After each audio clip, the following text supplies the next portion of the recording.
Hello everybody, welcome to a brand new landscape photography vlog. We are back at Letchworth State Park today and we are doing some woodland photography. As you can see, the conditions are absolutely immaculate. And I'm also in a part of the park that I've never actually been to before. This is the eastern rim side of the park. We're currently on the Finger Lakes Trail, although we did come here to check out the newly opened trail number 7, which I believe is now open for the first time in 20 years, according to the park's social media pages, which is crazy. That was one of the reasons we wanted to come here, but also there is old growth woodlands here, and you're looking at one of the remnants of that old growth, which is this white oak here, which is probably over 240 years old, and it feels just incredible to be able to stand next to something like this. And there was another one about the same size, literally maybe 50 feet down the trail that way. And I'm just having a blast getting to photograph some of these trees. But today we're just gonna spend probably a couple hours here just taking photos of trees, checking out some parts of the park I've never been to before. Maybe give me some other ideas to, come back to for days where it's not super foggy, maybe sunrise locations, sunset locations, etc. But super excited. Could not ask for better conditions today, and these trees, they're something else.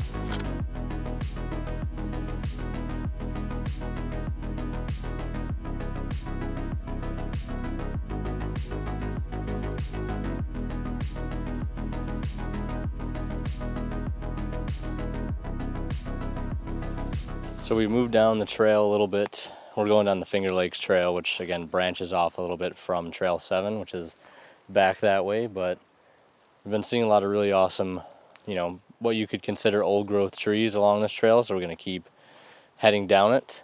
And one thing too I find that's really helpful for taking woodland photos is, especially if you can be in a situation, and obviously you can't always control your environment, but a situation where you can shoot down a slope and shoot trees that way. I think it helps to be able to capture the actual size of the tree a little bit better, since you're looking down at it and you don't have to worry about not including the sky in it as much. Whereas if you were taking a photograph of there's a really loud Carolina wren right now just off that way, but as I was saying, if you can shoot downhill at a tree, you have a better chance at photographing almost the entire thing without getting the sky in it. So that's kind of what I'm trying to do right now. There's a few really big white oaks just over that way, and some really nice, fallen trees and broken off branches that are collecting some really nice moss. So just kind of, walking around, seeing what I can see and trying to keep a keen eye. So really quickly, here is one of the photos I took from that vantage point I was just talking to you guys at, and I kind of want to talk about it really quickly. I wanted to try to photograph these two white oaks out in the distance as they were kind of staggered apart from each other, creating sort of a nice diagonal, and they lead off very well into the foggy background. And the area we were in, the fog was kind of receding, but looking back off the direction we were coming from, there was still some fog hanging around, hence why I ended up shooting off in this direction on top of the nice trees. And I was kind of back and forth on it. I didn't think I'd really like it just off the back of the camera. Then I took it into Lightroom, took it into Photoshop, did some edits to it, and I think I do like it. It's got one big problem though. It is a little bit busy.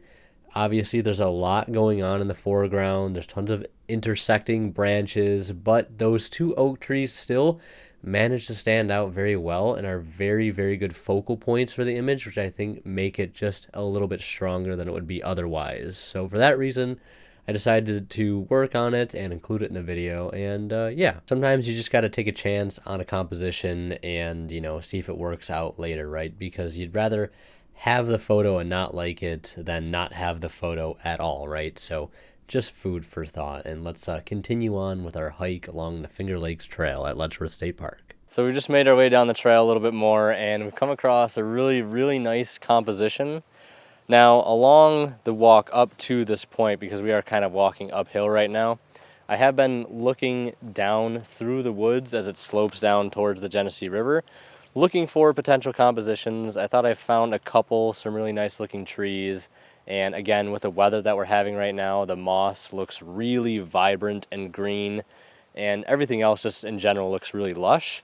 And I've been trying to pick out certain compositions. I also should mention I've got the 24 to 200 on, so I can be wide, I can be cropped in, and nothing's really been working. I've been kind of struggling. I'll see something with my eye, I'll go to frame it up, and it just isn't working, right? I mean, that's just part of photography, right? You know, you win some, you lose some. But right here, got something that's a little bit more simple. We got two massive oak trees right here, right next to each other, and they're kind of staggered in like a nice diagonal. So I've got that framed up here.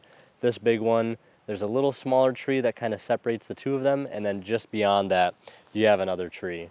So I'm gonna take a couple photos of that. I mean, I already did, but might mess around with some vertical orientation photos, but I think the landscape ones look pretty good. We'll show those up on the screen right now. So you want to know what's funny? A few moments ago, I said I would like the landscape orientation shots better that didn't have the sky, and while in the moment I thought I was correct, I ended up being completely wrong after the fact. As you can see here, this is a shot of these two oaks in portrait orientation, and of course the sky is included in the shot. And normally sometimes that doesn't help certain types of woodland photos, but you know, sometimes in photography you got to know when to follow the, in quotes, rules and know when to break them. I'm not saying keeping the sky out of every woodland shot is, you know, the absolute best thing to do. It's just something that I've found success with for my personal photos. But this time around I was like, you know what, the vertical orientation actually rocks. And the reason why I like it so much better is we get to see, you know, the sort of like the canopy of these trees where the branches get to arc out. We get to see more of the moss and lichen on the branches, some of the marcesced leaves, whereas with the landscape orientation, you know, you can pretty much just cut the photo off halfway and you're sort of left with like the least interesting parts of the trees, which is just their trunks right before the branches start to do their thing and add a lot of character and interest. So that's why I ended up going with this shot after the fact, and I'm really glad I did. Also, one really unique thing about this is that the oak on the left is a red oak and the oak on the right is a white oak. So not only do we have these sort of like two trees right next to each other, kind of like twins, but one is a different species than the other as well. Very cool to see. Now let's continue on our hike and see what else we find. All right, so we've just walked down the trail a little bit further. I know we keep saying we're going to turn back and go check out Trail 7, but every time we're just like, you know, just a little bit further down the trail and then we'll turn around. And every time we do that, we come across something really amazing. And these two white oaks down here just below me are no exception. Ended up kind of coming off the trail a little bit, maybe about 20 feet or so through the brush, just to get a better view of them.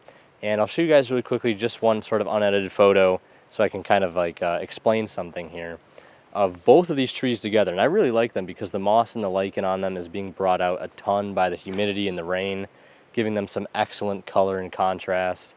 And I try to photograph both of them together, but these two trees here, which I believe are walnuts in the center that kind of divide them, kind of almost make the shot not work. So what I did was move kind of more over to the left where I'm standing right now and just singled out the oak tree on this side and just photographed it by itself. Took some in vertical orientation, horizontal orientation, etc., etc. And I think it ended up working a lot better when we just try to, again, simplify what it is we're trying to photograph, especially in woodland conditions. And the fog has kind of receded. It is kind of like in a cycle of coming and going. And the photographs that I got, we didn't really have any fog, but I think it still works quite a bit because it's a very, very big tree with some really nice color to it thanks to the moss, and it does stand out very easily against the background. And I'll show you guys the footage that I took of this tree here, which I believe is another walnut, very old and what I presume to be a dead one. Looks absolutely incredible, super gnarly, knotted, it's got big holes in it, looks super amazing, something out of like a fictional story.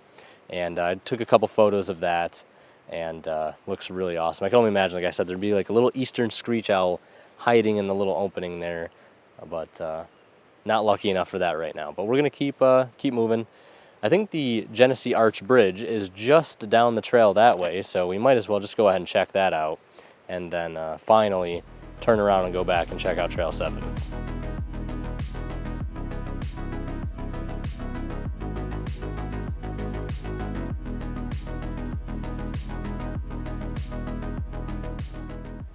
All right, so now we are at basically the start of where Trail 7 begins, and it goes pretty much all the way downhill. We were all the way up there, but this part of the trail, like I said, kind of branches off, goes down towards where the river is, and we should actually be going underneath the Genesee Arch Bridge at some point. And I'm hoping that we'll find Trail 7A, because I'm pretty sure that gives you a great view of Middle Falls from the other side, and another really nice seasonal fall that I forget the name of, and I don't want to try to pronounce it because I'll just butcher it completely. So I'll put the name up on the screen, and maybe with all the recent rain and stuff we've been getting, it'll actually be flowing. But it goes right underneath a really cool bridge that you'd normally drive over on your way down to Middle and Upper. And hopefully we'll get some interesting and unique views of Upper Falls from the other side. I'm very excited for it because I've never ever seen it from this side of the park. So this is going to be a first for me. Super excited. Got my first potential composition here for Trail 7. And very, very simple, as you can see. I did take this shot in portrait orientation and a couple in landscape. I can't really decide which one I like better at the moment, but very, very simple. This trail is almost perfectly straight all the way down to the end where we have a nice white paper birch, and the trail on either side is occasionally speckled with some of these American beech tree leaves. So I think this is a really nice shot. I like it. Didn't really see anything on the trail all the way down here, but as soon as we turned the corner and looked down this, I was like, I gotta stop and take a picture. And that's how you know sometimes, right? Like, sometimes you spend too much time actively looking for something because you feel like you should find something, and then you don't find anything, but then you just come across something that's just boom, that says this needs to be photographed, and this is one of those things. So sometimes it's that easy. Sometimes you just gotta let it come to you naturally and not try to force it.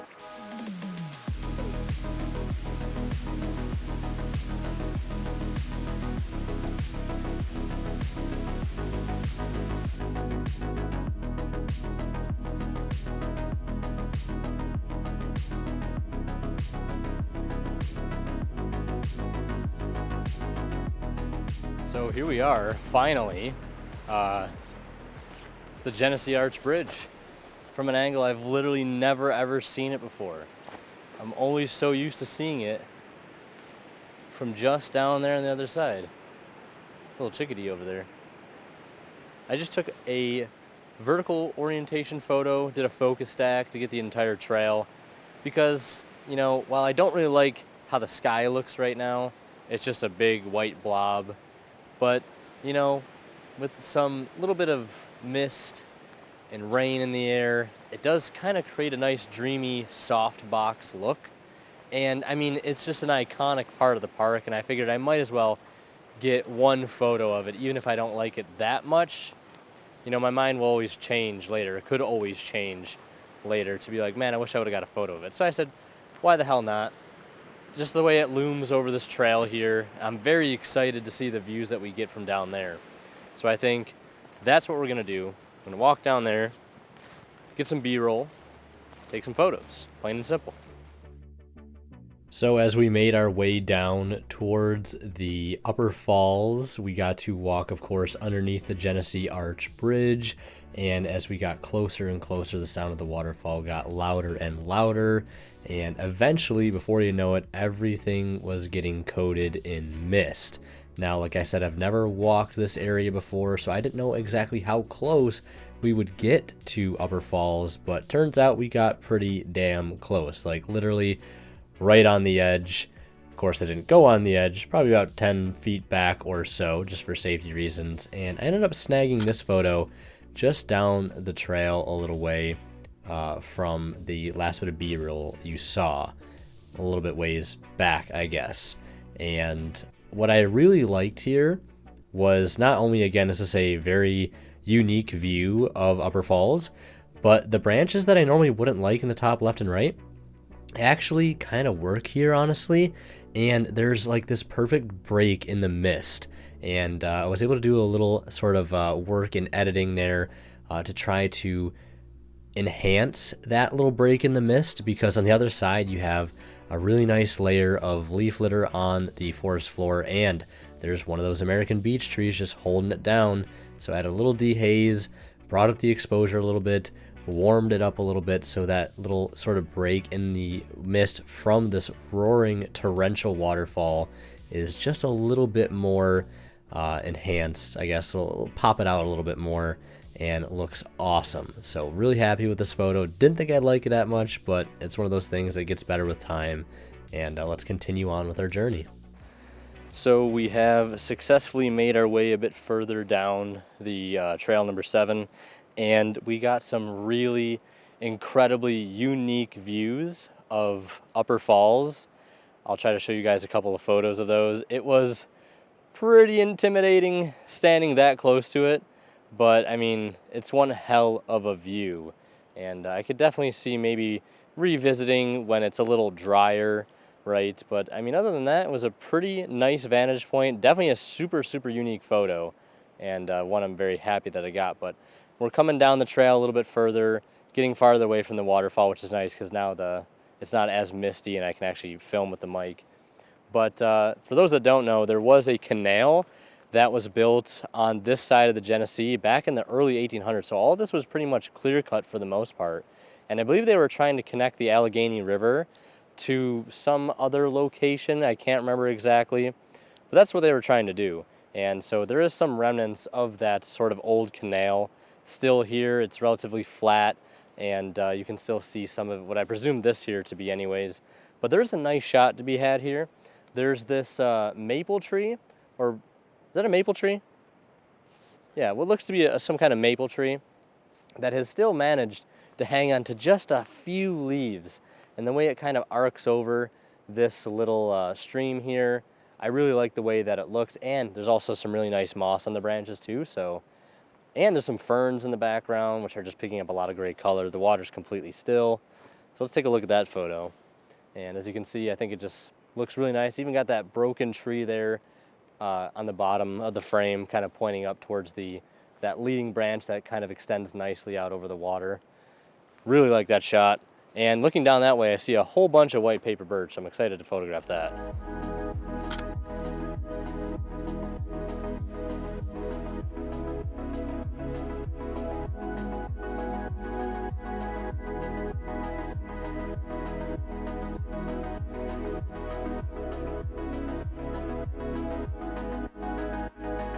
Just come to what I presume to be the end of Trail 7, and there's this nice little opening here, and we have a great view of that seasonal waterfall that I was talking about. Again, I am not going to try to pronounce the name on camera because I'm going to butcher it, so I'll put the name up on the screen again.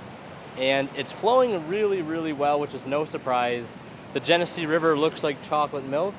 A local photographer friend of mine told me that if the Genesee looks like that, you're bound to see tons of seasonal waterfalls all over the park, and he was definitely right. Saw one on the lead up to the Arch Bridge, and this one here is flowing quite nicely. So I took a couple photos of it, one kind of cropped in, and then one kind of backed out a little bit because I really like the look of the rustic bridge at the very top, and I think it just kind of sets the scene better, makes for better scale instead of just kind of cropping in on all those details. Now we do have another view here, and I'll cut to some B-roll while I talk over it. Another view, a really unique view of Upper Falls and Middle Falls, mainly Middle Falls, but it is kind of obstructed, unfortunately, by some really small branches. That's one of the things you kind of have to deal with in a place like this. You want to respect your environment as much as possible. You don't want to try to stick yourself out too far in a position just to get in front of a branch, because that might be the last thing you ever do. So I'm not going to try anything stupid to get a better view of this. If someday that tree falls off the side of the cliff and opens up the view here, then that'll be great. But as you can see just by looking at the video, it's just not gonna work. I did take a couple photos for reference sake, and it's also nice to see that you can get Upper Falls behind it too. But I think for the sake of this area, It's much better for that seasonal river over there, seasonal waterfall, I should say. And I wonder if the Inspiration Falls is also flowing too. So maybe we'll go ahead and check that out. So unfortunately for us, Inspiration Falls was not flowing. I think it's going to take a lot more rain and probably some pretty heavy snow melt to get that thing going. And I'm definitely excited to see it someday, but today unfortunately was not that day.